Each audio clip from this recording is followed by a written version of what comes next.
Hi everyone, in front of me I've got a Redmi Note 14 Pro, and let me share with you how to change the keyboard language on this device.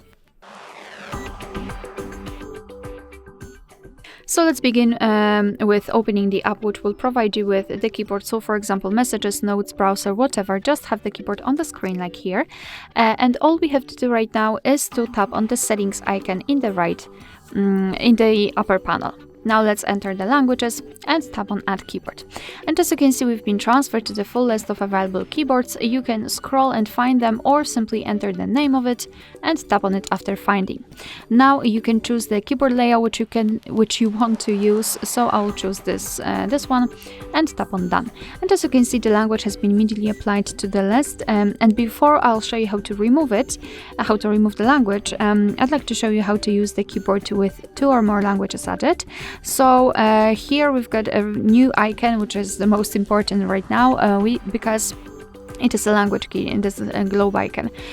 So thanks to it, you can change the keyboard layouts, which is more the spacebar. It's not empty anymore. Right now we've got the name of the language we're currently using. Alright, so to remove the language, we have to open the settings again, tap on the languages, and here in this list we have to tap on this edit icon, so the pencil icon in the right upper corner, mark the language you want to remove and tap on the trash bin icon. And as you can see, we've got only one language applied. Alright, so that will be all. Thank you so much for watching. Please hit the subscribe button and leave the thumbs up.